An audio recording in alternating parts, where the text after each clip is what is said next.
Bismillahirrahmanirrahim. Assalamualaikum warahmatullahi wabarakatuh. Innal hamdalillah wa syukra lillah wa thana'a lillah la hawla wa la quwwata illa billah. Thumma assalatu wassalamu ala asyrafil anbiya'i wal mursalin sayyidina wa maulana Muhammad sallallahu alaihi wasallam. Alhamdulillah, puji syukur kehadirat Allah Subhanahu wa taala. Pada petang hari ini pada sholat maghrib kita dipertemukan oleh Allah Subhanahu wa taala untuk melanjutkan salah satu tugas kegiatan kita, yaitu pengajian, yang mana dalam pada hari Senin malam Selasa ini kita kembali insyaallah akan mengaji tafsir Al-Qur'anul Karim dengan harapan mudah-mudahan Allah Subhanahu wa taala meridhai kita, merahmati kita, dan semoga amal ibadah kita sudah sesuai dengan tuntunan syariat Islam, dan semoga segala bentuk amal ibadah kita diterima oleh Allah Subhanahu wa taala. Amin. Allahumma amin ya rabbal alamin. Allahumma shalli ala sayyidina Muhammad wa ala ali sayyidina Muhammad. Salawat serta salam atas junjungan Nabi besar Muhammad sallallahu alaihi wasallam. Mudah-mudahan atas dasar cinta yang ada pada hari kita pada baginda Rasulullah sallallahu alaihi wasallam, kita diizinkan mendapatkan syafaatul kubra dari baginda Rasulullah sallallahu alaihi wasallam, dan tentunya mudah-mudahan dengan rahmat kasih Allah dan didasari cinta yang dalam pada hati kita pada baginda Rasulullah sallallahu alaihi wasallam, mudah-mudahan kita diizinkan bertetangga dengan baginda Rasulullah sallallahu alaihi wasallam dalam syurga firdaus Allah bighairi hisab. Amin. Allahumma amin ya rabbal alamin. Jamaah kaum muslimin, jamaah salat maghrib yang dirahmati Allah Subhanahu wa taala. Dalam pengajian tafsir Al-Qur'anul Karim yang telah lalu, terakhir kita berbicara tentang fenomena yang membuat Rasulullah SAW sangat bersedih hati dengan adanya beredarnya isu ataupun berita yang kesana kemari yang mengabarkan bahwa kaum muslimin sudah hancur, sudah luluh lantak, digempur habis-habisan oleh kaum musyrikin dari kota Mekah pada saat perang Uhud. Nah, pada saat itulah banyak sekali orang-orang yang murtad kembali kepada agama nenek moyang mereka, terutama dikompori lagi oleh orang-orang munafik. Padahal Allah Subhanahu wa taala menjadikan hal seperti itu tentu ada tujuan, ada maksud, dan ada hikmah di balik kekalahan yang pertama. Walaupun pada hari Minggu pasukan kaum muslimin yang betul-betul sudah berkumpul dan yang sesuai yang diharapkan oleh Rasulullah, orang-orang yang benar-benar beriman, karena orang-orang munafik sudah keluar, sehingga pada saat itu jumlah pasukan itu menjadi 700 pasukan. Nah, sisanya itu yang sudah banyak yang berguguran, itulah akhirnya mau mengikuti perintah Rasulullah pada hari Minggu untuk mengejar kembali pasukan kaum Quraisy. Walaupun sebelumnya itu atau hari sebelumnya itu beliau itu ada kekalahan disebabkan karena apa? Karena tidak mau mengikuti perintah daripada atasan, yaitu Rasulullah sallallahu alaihi wasallam. Nah, itu semua Allah bikin hal terjadi seperti itu sudah jelas digambarkan dalam surat Al-Imran ayat 179. A'udzu billahi minasyaitonir rajim. Bismillahirrahmanirrahim. Apa hikmahnya Allah bikin seperti itu? Maka Allah liyadharal mu'minin ala ma antum alaihi.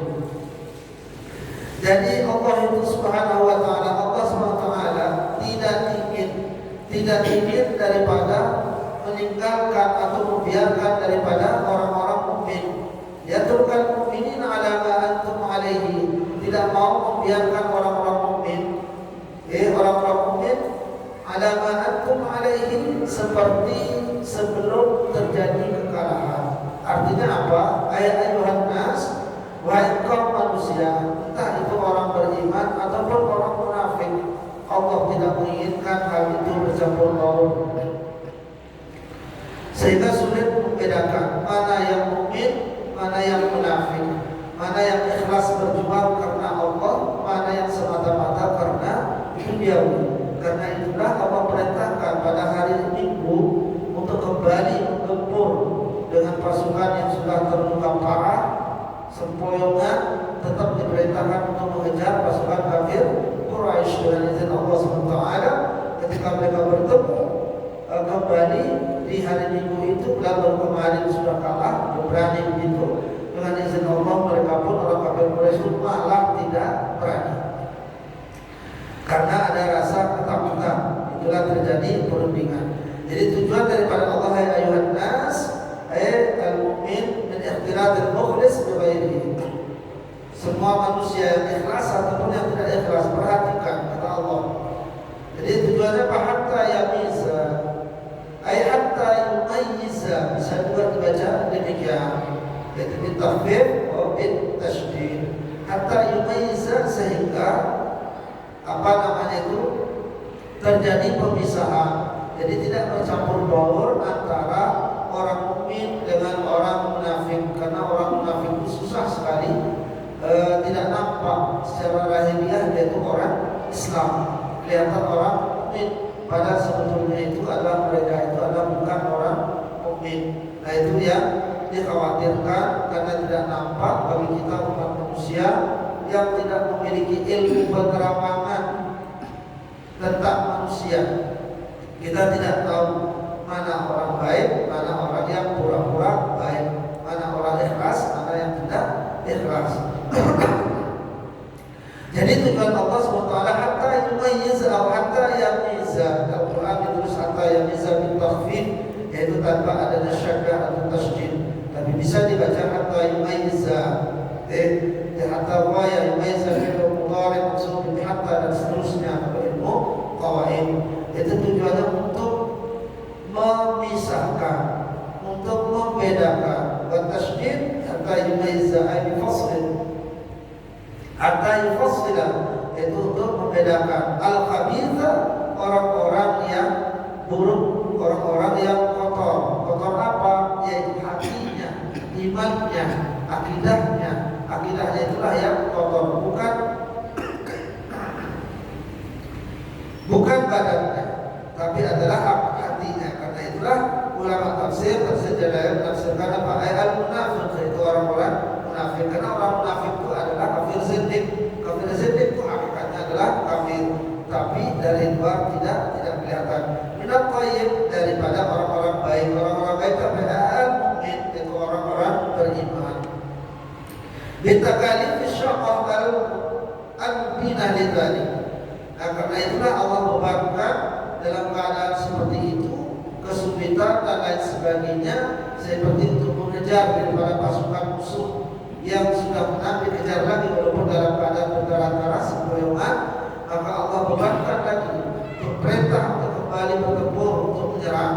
Dapat istirahat cuma 1 hari, minggunya nyerang kembali. Fa'ala dzalika yaum Uhud, maka Rasulullah pun dan para pasukan yang jumlahnya sisa-sisa itu untuk kembali mengejar yang pasukan kafir Quraisy yang dalam keadaan mau pulang ke Mekah, dikejar kembali yang jumlahnya hampir 3.000 orang. 3.000 orang dikejar oleh pasukan kaum muslimin yang jumlahnya kurang dari 700 pasukan.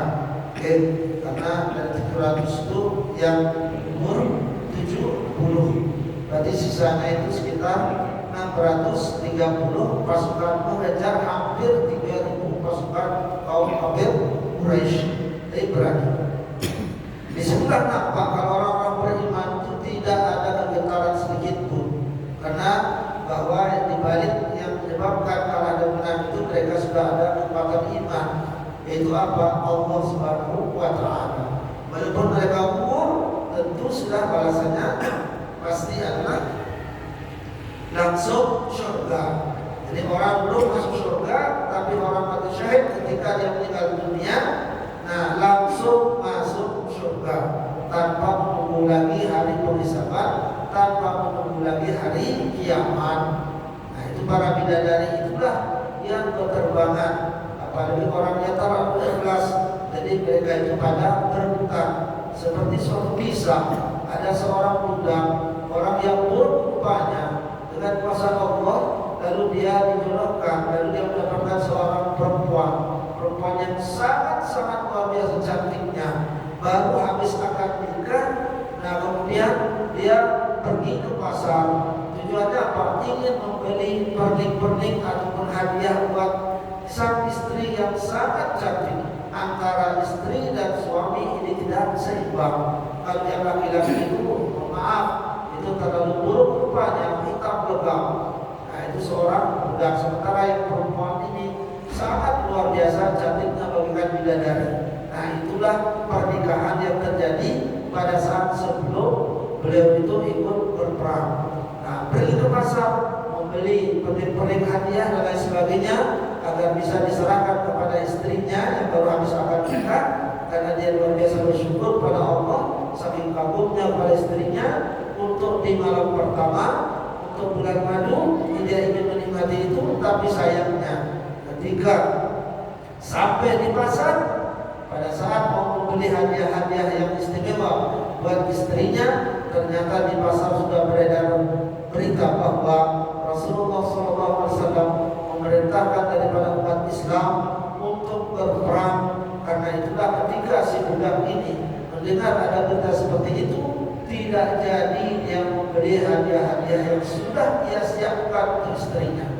Malah akhirnya yang dibeli adalah alat-alat perang. Nah itulah yang dibeli akhirnya. Dia beli langsung saja dibeli hadiah untuk istri. Padahal baru kemarin akan nikah. Nah ini mau diserah kepada istri. Dibelilah itu alat-alat perang itu. Pada saat sudah membeli alat perang, lalu kemudian dia ikut langsung berangkat kepada istrinya. Berangkat untuk ikut berperang di jalan Allah. Akhirnya istrinya pun akhirnya kaget ketika dia pulang, mana hadiahnya abang? Katanya dia si istri. Lalu dia mengatakan, sebenarnya saya ingin memberikan hadiah buat kamu wahai istriku yang terpercaya dan tercinta. Tapi saya ketika sampai di pasar, saya mendengar berita Rasulullah SAW memberi komando kepada umat Islam bahwa kita harus untuk ikut berperang. Karena itulah uang yang saya sudah kumpulkan untuk hadiah bagi istriku yang sayang, maka berikan peralatan perlengkapan perang. Akhirnya si istri tidak bisa bilang apa-apa, hanya mengiyakan saja. Jadi menerima dengan lapang dada. Padahal dia sudah hatinya sangat menunggu hadiah dari seorang suami yang baru kemarin diajak akan nikah. Lalu akhirnya si sang suami ini yang budak ini yang berupa ini akhirnya berangkat perang. Tak izin kepada istrinya, langsung berangkat perang. Nah kemudian ketika sudah terjadi peperangan dengan kuasa Allah, takdir Allah, maka sang budak yang berupa yang istrinya sangat cantik di negeri Arab pada saat itu pada masa Rasulullah, itu pun akhirnya gugur di medan perang, mati terbunuh. Pada saat mati terbunuh itulah Rasulullah SAW melihat jenazahnya dalam keadaan tergeletak, sempat terkesima melihat budak ini.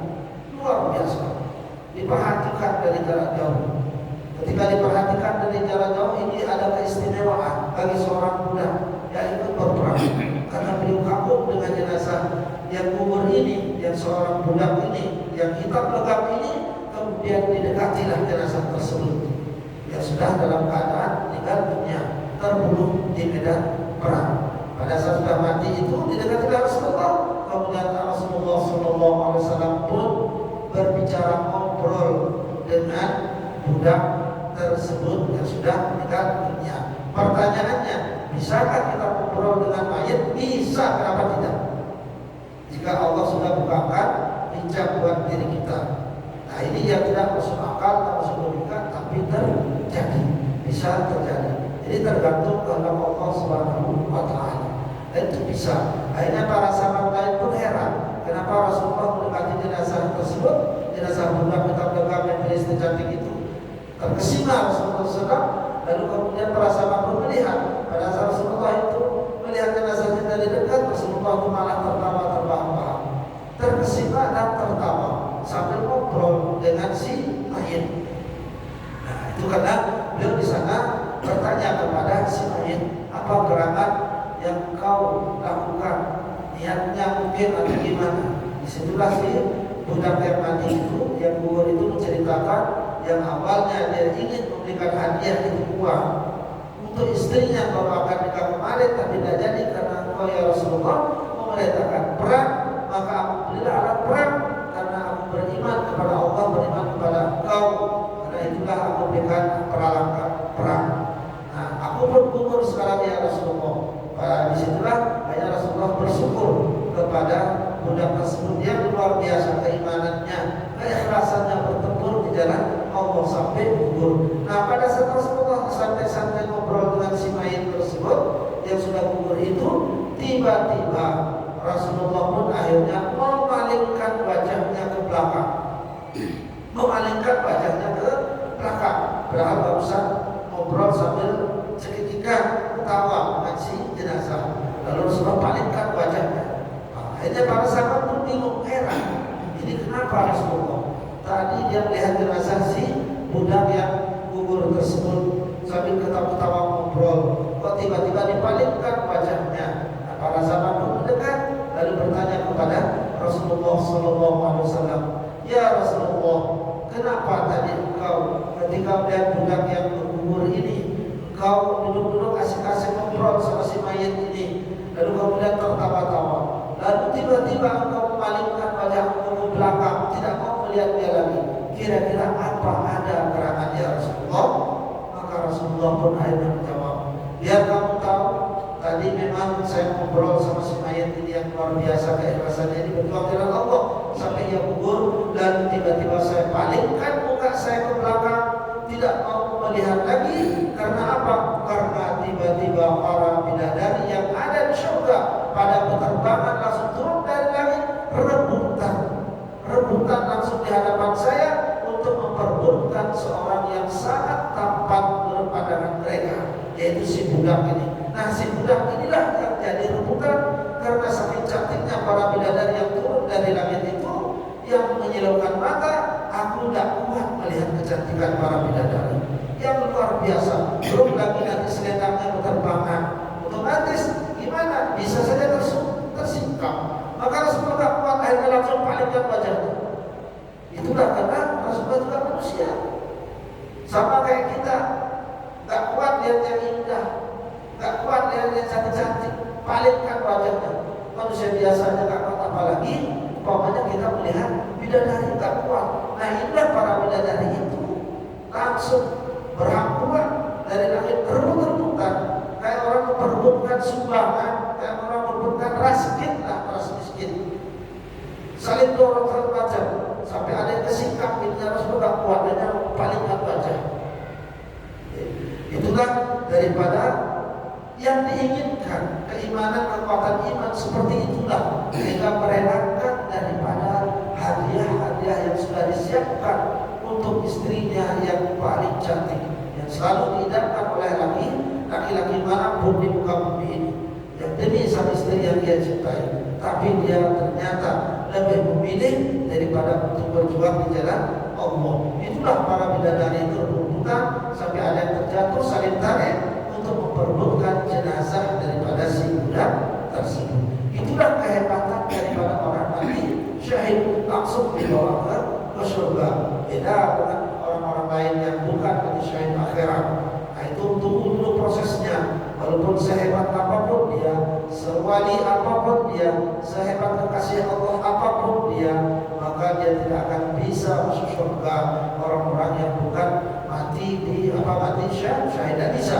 Dia hanya bisa melihat jarak jauh saja, tempatnya itu yang akan ditempati nanti. Tapi sayang tidak bisa masuk. Jadi lihat dari jarak jauh di balik pintu gerbang menuju surga. Jadi lihatnya jarak jauh saja, tempat-tempat yang akan ditempati, dan itu tidak bisa masuk. Kenapa? Karena belum waktunya orang masuk surga, belum waktunya juga orang masuk neraka, karena belum ada penghisaban. Nah, itulah mereka tidak boleh masuk. Nah, surga itu sudah ada. Yang boleh masuk langsung itu apa? Itu orang-orang yang mati syahid. Nah, itulah mereka dengan burung-burung yang ada di surga itu berterbangan semau mereka, sehingga dengan kenikmatan yang luar biasa itulah yang sudah kita bahas waktu gugurnya para syuhada. Itulah dia ingin menyampaikan kabar gembira kepada teman-temannya yang masih berjuang berjaya dengan Allah tapi belum menemukan kematian. Dia ingin mengabarkan tapi tidak bisa. Tapi kata Allah, biar aku saja yang mengabarkan kepada para teman-teman sahabat-sahabat yang belum berguguran di perang untuk mati syahid. Nah, itu juga sudah kita bahas masalah itu. Ya. Jadi itu bagi orang-orang soleh karena dia belum bisa masuk surga, jadi hanya ngilang saja dari balik pintu. Tapi lumayan, walaupun lama prosesnya, datang kapan itu akan masuk surganya, tapi sudah pasti tahu itu tempat-tempat surga yang sudah Allah sediakan untuk beliau-beliau orang-orang soleh, para awliya, orang-orang soleh ataupun orang awam. Jadi bisa melihat dari jauh saja, sehingga terkoneksi lah kenikmatan surga itu, baunya terkoneksi, sehingga terkoneksi langsung kepada jasadnya yang ada di kubur. Nah, disitulah ya kita lihat ada kadang-kadang orang meninggal dunia itu jasadnya halus, jasadnya utuh. Nah, itu tandanya apa? Bahwa dia itu adalah calon penghuni surga, sehingga bau wangi yang menyerbak itu wangi apa itu? Yaitu wangi surga yang sudah ia lihat. Karena itulah orang-orang yang belum bisa masuk surga, walaupun dia nanti para ahli surga, itulah sangat berharap kepada Allah Subhanahu Wa Taala. Kapan ini akan terjadi kiamat? Karena kalau belum kiamat tak boleh masuk surga, kecuali orang mati syahid. Karena itulah dia selalu berharap kepada Allah, dia cepat kiamat, dia cepat semua hancur dunia ini, sehingga terjadi penghisaban. Karena dia sudah tahu, makanya dia rindu ingin cepat-cepat. Nah, bagi kita yang di dunia nggak tahu nasib kita kayak apa, apakah surga atau neraka. Karena kita nggak tahu, akhirnya doa kita apa? Doa kita tiap hari ketika kita sholat, ya Allah panjangkanlah umur kami, itu doa kita. Panjangkanlah umur kami, berikanlah kesehatan. Tapi orang-orang di kubur ketika melihat sudah tempat di surga, walaupun belum bisa masuk, apa dia doanya? Ya Allah cepat bikin kiamat supaya cepat mati semua orang. Nah, itu doa. Nah, itu orang-orang yang sudah pasti masuk surga walaupun belum masuk. Tapi bagi orang-orang mukmin, orang-orang yang mukmin, dia harus mampir dulu ke neraka. Maka itu apa doanya? Doanya, ya Allah, semoga saudara-saudara kami yang ada di muka bumi yang masih hidup, semoga selalu mendoakan, karena kematian itu ibarat orang yang tenggelam di tengah laut samudera. Coba kita bayangkan, Alhamdulillah, ketika kita naik kapal laut, ada ombak besar, belum aja itu tenggelam kapal, baru ombak gede saja cocok kita udah ketakutan. Kepingin minta tolong, ingin minta bantuan, cari baju pelampung sana sendiri siapa, apalagi sudah tenggelam di tengah laut samudera lagi, berharap supaya ada nelayan yang lewat. Begitulah rasanya orang yang meninggal dunia. Sehingga begitulah kata-kata mereka, wahai engkau saudaraku. Di suatu riwayat dijelaskan walaupun hadis Nabawi, setiap hari Jumat, malam Jumat selalu pulang ke rumah arwahnya, pulang ke rumah memberitahukan, melihat keluarganya, apakah mereka itu selalu mendoakan kepada mereka, karena tidak ada yang diharapkan kecuali doa. Karena doa itu ibarat apa? Ibarat pelampung. Wahai engkau saudara-saudaraku yang masih hidup, katanya, wahai engkau keluargaku, tolong doakan aku, tolong doakan aku, karena saya sekarang dalam keadaan tenggelam di lautan samudera. Ini orang beriman yang maksiat, yang nantinya mampir dulu dia ke neraka. Setelah mampir ke neraka, baru dia masuk surga. Karena dia tak kuat, ngeri, berharap, tolong, amghizuni, selamatkan aku, berdoa dengan doa Allah.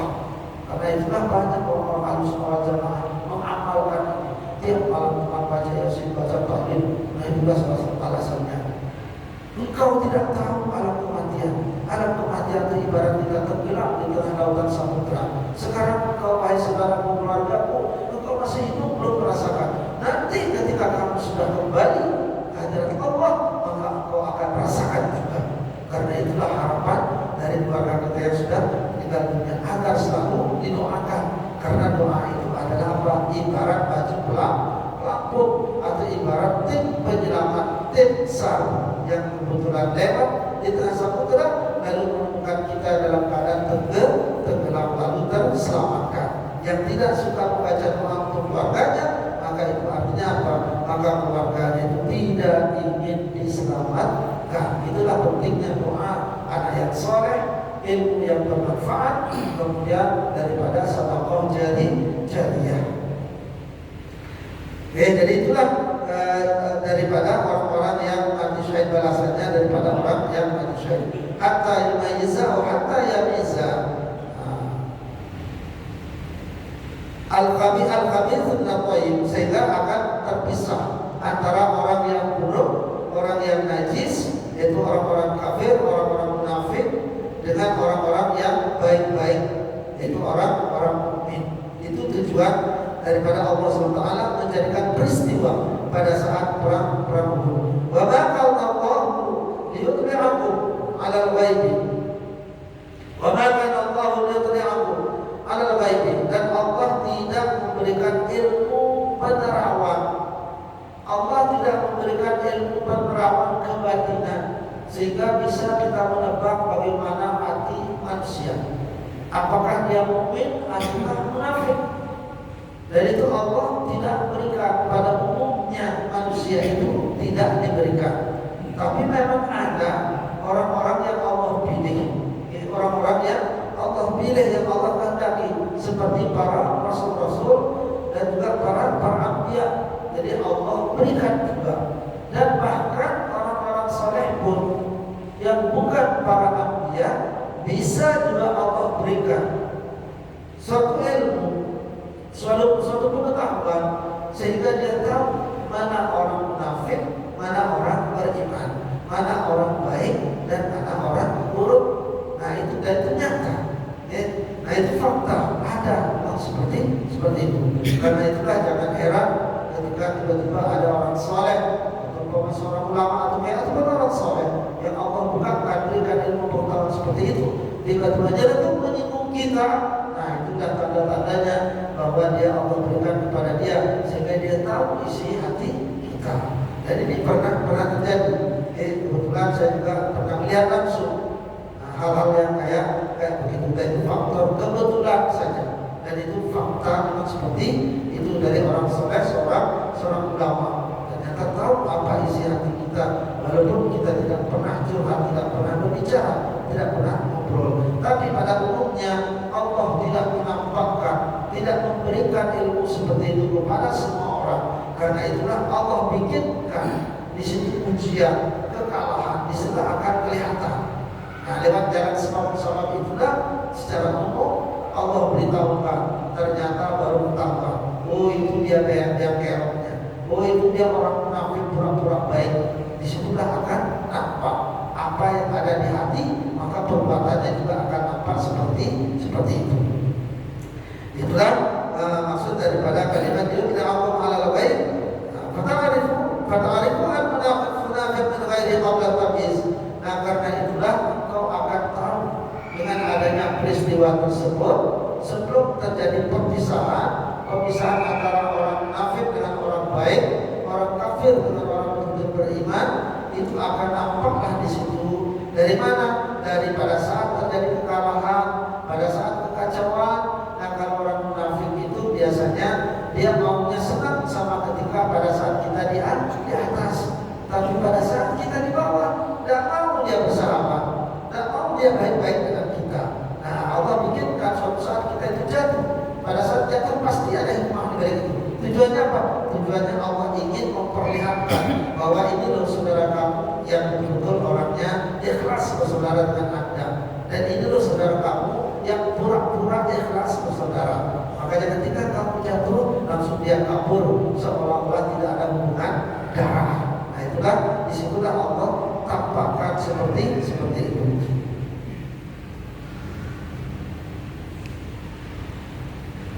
Walakin Allah yastabi ayakhtar, tapi Allah berhak juga memilih. Yastabi mana ayakhtar, itu berhak memilih rusulihi dari para rasul-rasulnya. Mayyasha, orang-orang yang Allah kehendaki. Bayulimuhum, maka Allah pun menampakkan kepada para anbiya ala ghaibihi, ala ghaibihi, sesuatu yang kelihatan gaib dan tidak nampak, ada di dalam hati. Karena itulah para anbiya, Rasulullah SAW juga akhirnya ketika Allah bukakan hijab, Allah berikan ilmu pengetahuan itu, disitulah juga Rasulullah akhirnya bisa tahu, bisa melihat siapa musuh di balik selimut, siapa orang-orang munafik, siapa orang yang benar-benar beriman. Disitulah akhirnya juga nampak di hadapan pandangan Rasulullah Sallallahu Alaihi Wasallam. Kama aqra'an Nabi Sallallahu Alaihi Wasallam ala halil munafiqin. Sebagaimana nampaklah jelas di hadapan Nabi Sallallahu Alaihi Wasallam bagaimana kelakuan daripada orang munafik. Oleh karena itu wahai umat Islam, fa'aminu billahi wa rasulihi, maka berimanlah, betul-betul yakinlah, jangan pura-pura beriman. Jangan karena hal-hal yang lain karena duniawi lalu kita beriman, lalu kita beragama Islam. Maka berimanlah dengan hakiki.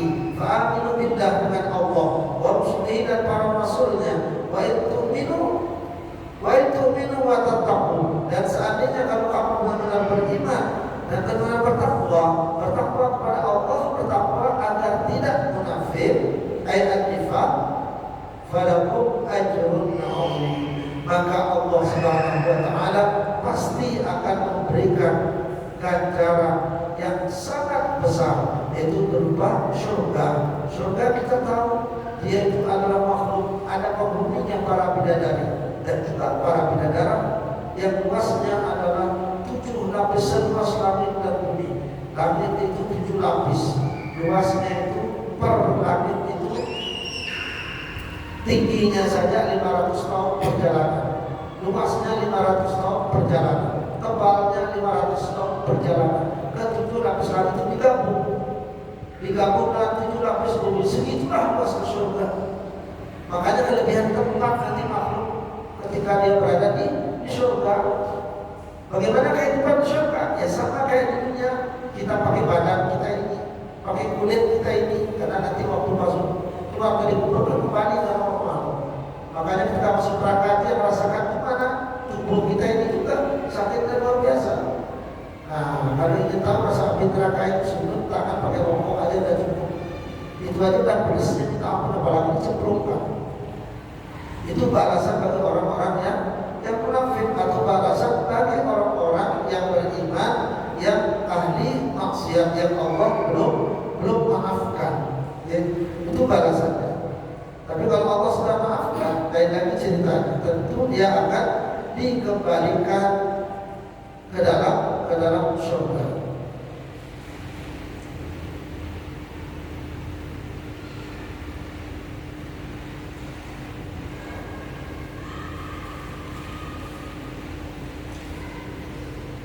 Nah itulah kalau benar bagi orang-orang kafir, ya tentu dia tidak akan dikembalikan dalam surga sama sekali tidak. Nah itulah sekilas tentang pembicaraan terakhir daripada kita berbicara orang yang mati syahid. Semoga Allah Subhanahu Wa Taala memberikan kita selalu taufik dan hidayahnya. Semoga kita selalu tetap dalam keimanan, dan semoga Allah selalu memberikan kita ikhtiar yang kuat dan mantap supaya kita bisa meninggalkan daripada segala bentuk kemaksiatan. Insya Allah berikutnya baru kita akan berbicara nanti di pertemuan berikutnya, berbicara tentang surat Al-Imran ayat 180, yaitu berbicara tentang bagaimana orang-orang memiliki harta yang berlimpah tapi dia tidak mau mengeluarkan zakat malnya, yaitu 2,5%. Itu akibatnya Allahu Akbar, Allahu Akbar, Allahu Akbar, Allahu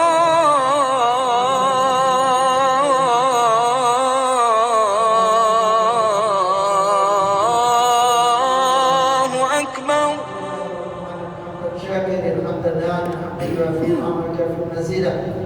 Ya Rabbana lakal hamdu kama yanbaghi li jalali wajhika wa 'azimi sultanika al-karim. Wa sallallahu ta'ala ala sayyidina wa ashabi sayyidina Rasulillah wa ala ajma'in. Allahumma ighfir lana dhunubana wa walidina warhamhum kama rabbawna shaghara, wa li mashayikhina wa asatidina wa li jami'il muslimin wal muslimat wal mu'minina wal mu'minat al-ahya'i minhum wal amwat. Wa tabi'u bainana wa bainahum bil khairat. Rabbana ighfir warhamna anta khairur rahimin wa la hawla wa la quwwata illa billahi al-'aliyyil 'azim. Allahumma inna nas'aluka 'ilman nafi'an wa rizqan khairan katsiran wa 'amalan